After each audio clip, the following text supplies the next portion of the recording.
Hi, and welcome to Lab. Today we're going to be looking at the eye, the structures on the exterior portion of the eye, as well as the structures for the interior portion of the eye. The eye is a sensory organ, specifically for vision. And so there's a lot of components here that are going to take care of this specialized organ. We have what is called the lacrimal apparatus. Now, an apparatus is a system of ducts, canals, glands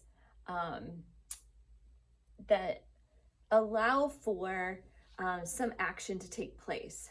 So we have a gland up here, the lacrimal gland, and the gland has ducts, and this gland produces fluid that contains a lot of water in it, as well as some lysozymes, so things that will kill off bacteria, as well as some other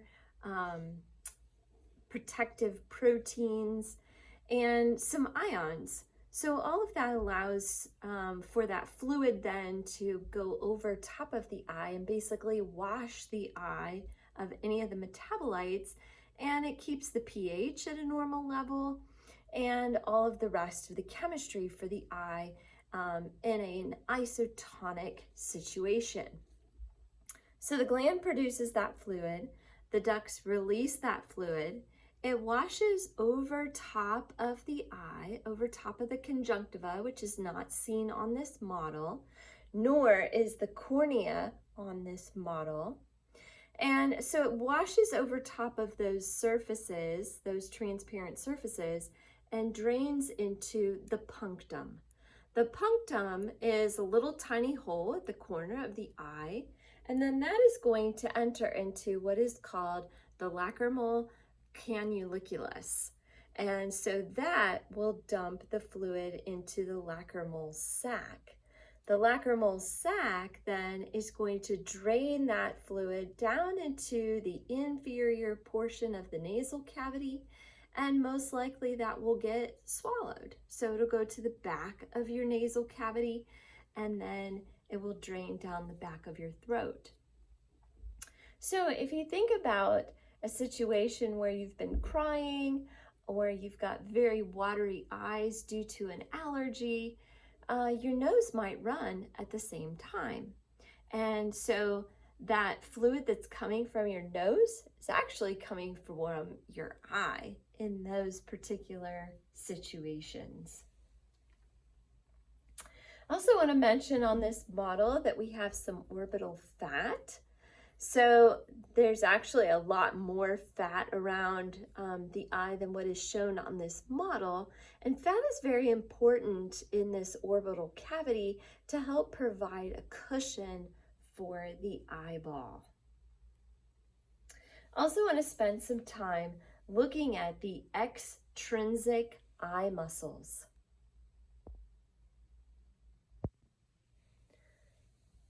So I think our best vantage point to see the muscles is from the lateral view.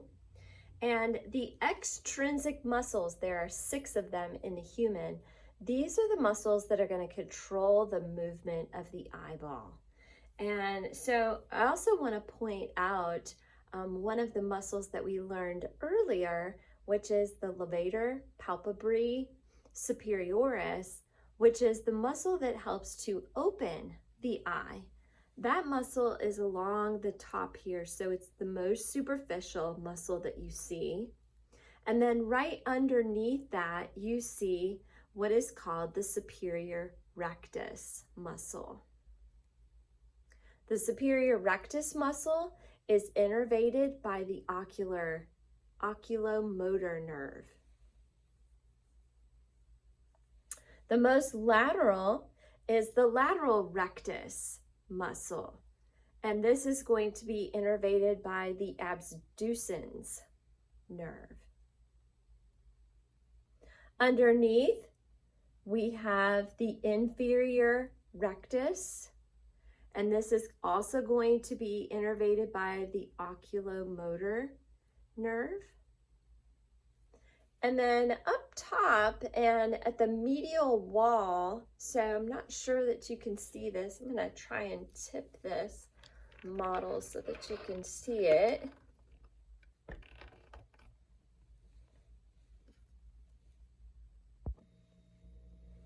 We're going to look at the extrinsic muscles of the eye, and there are 6 of them. In order to look at all of them and get a good vantage point, I'm going to have to move the model around several times. The first thing that I want to do, though, is talk about the muscle that opens the eye that is seen on this particular model. So we looked at this at the beginning of our unit on muscles. And it's this muscle right here, the levator palpebrae superioris. So this muscle opens the eyelid by pulling this structure up. And this is innervated by the oculomotor nerve. On the inferior side, we see this muscle, which kind of comes in at an angle. It's sitting on top of this orbital fat. This is the inferior oblique muscle, and it is also innervated by the oculomotor nerve. On the superior side, we can see the superior oblique muscle. This muscle is most medial and at the superior side. And this muscle connects to the sclera through a little tiny loop of connective tissue. So this is a ligament right here called the trochlea. And so this particular muscle is going to be innervated by the trochlear nerve. We're looking at the muscles that are attached to the eyeball at the sclera, and these muscles, there are 6 of them. These are the ones that are going to move the eyeball, so either from left to right, up or down, or kind of at an angle. So I'm going to start down here at the very bottom with the inferior rectus. This is innervated by the oculomotor nerve. The lateral rectus is innervated by the abducens nerve. The superior rectus, which is innervated by the oculomotor nerve. The superior oblique muscle is innervated by the trochlear nerve.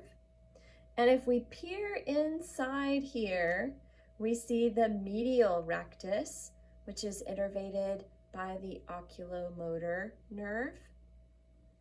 So there's 4 of those muscles that are going to be innervated by the oculomotor nerve. And one that we have not seen yet. So I want to remove the lacrimal gland, the levator palpebrae superioris, and the eyelids, as well as some other components of the lacrimal apparatus. This is going to reveal the eyeball. So this white outer layer is called the sclera. This is a protective fibrous coating. What we would also see, which is not presented on this model, would be the cornea. So that would be a clear covering over top of the colored iris. The iris is actually muscle, and there's 2 parts to this. There's what's called the pupillary constrictor, which is smooth muscle and under parasympathetic control, which constricts or makes the pupil smaller. Then there's another type of muscle, which is called the pupillary dilator.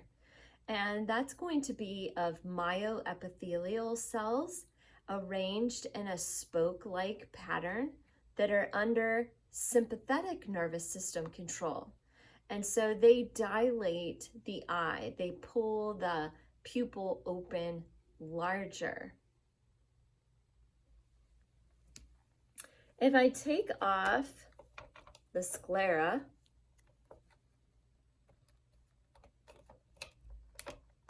I'll be able to see the next layer, which is called the choroid layer. This is a layer of blood vessels. So this is going to provide a lot of circulation to the eyeball, providing nutrients and waste removal, because on the inside there's going to be a lot of cells. If we had the cornea here over top of the iris, the space between the cornea and the iris would be called the anterior chamber. Inside the anterior chamber is a fluid that's called the aqueous humor. Now, when I take off this choroid layer and I expose the inside, between the iris and the lens is another chamber. This is where the posterior chamber is, and the aqueous humor also flows in here. So then this is going to be the lens.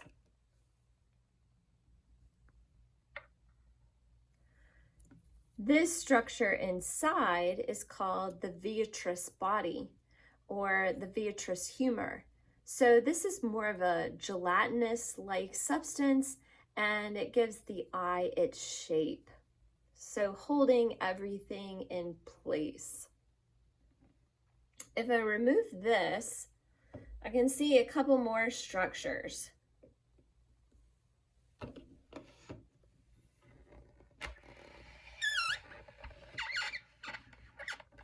Inside, this is the retina. And right here is the optic disc.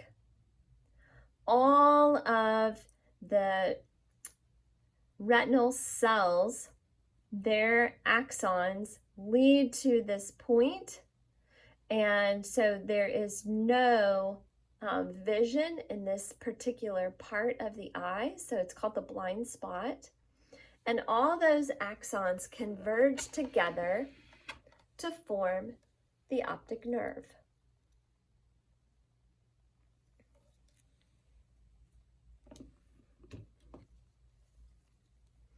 On the inside, just behind the iris, we can see all these little white lines. These are called suspensory ligaments. The ligaments are attached to the muscular structure called the ciliary body. So that's on the posterior side of the iris. And those suspensory ligaments attach to the lens. So they pull on the lens depending on whether the muscle is contracted or relaxed. And so it just slightly alters the shape of the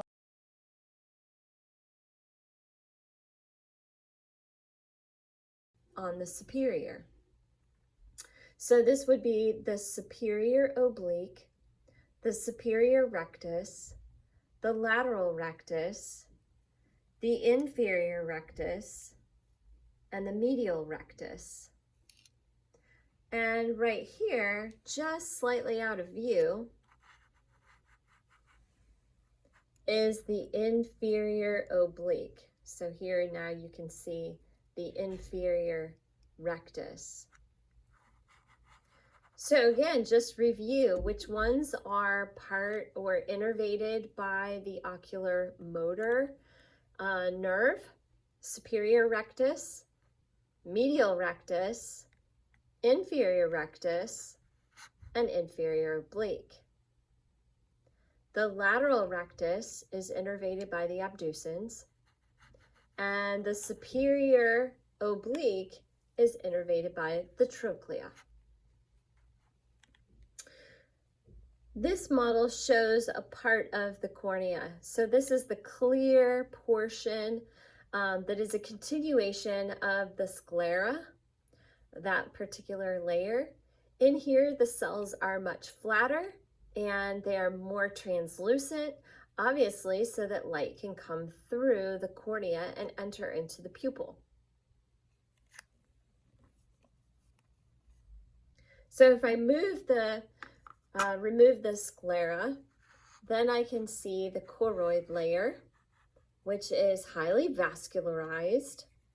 This is going to supply blood and nutrients to all the structures of the eyeball and remove waste. The iris is the colored portion, so it's pigmented, and in the center of it, it has a hole, which allows light to pass through. The hole changes size based on two muscle structures: the pupillary constrictor, which is under parasympathetic nervous system control, and the pupillary dilator, which is under sympathetic nervous system control, and that dilates or opens, widens the pupil.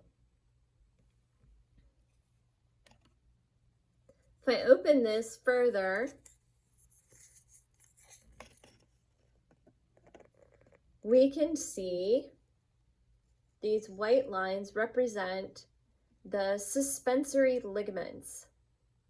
Those are attached to the ciliary body, which is a muscle right behind the iris, and it attaches or holds the lens in place. So when the ciliary body contracts, then it causes the suspensory ligaments to loosen up, and the shape of the lens will actually change. It becomes a little bit more thickened. But when the muscle relaxes, then these suspensory ligaments tighten up and pull on the lens, causing it to flatten. So when it thickens, it allows you to see things close up. So it's accommodation of the lens, so you have near vision. When it relaxes and these suspensory ligaments tighten up and the lens itself gets flatter, that allows you to see things far away, as in distance. This inner layer on this bottle is the retina. So that is the part where all of the receptors are located for color vision, as well as the rods for just dark, light and dark.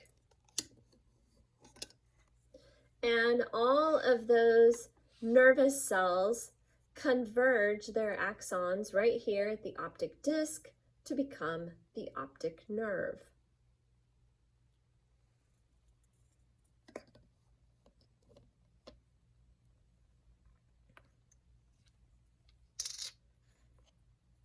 This piece here represents the vitreous body, or the vitreous humor, which is a gelatinous-like substance inside the eye to help give it shape. I've replaced the choroid layer, and now I'm replacing the sclera.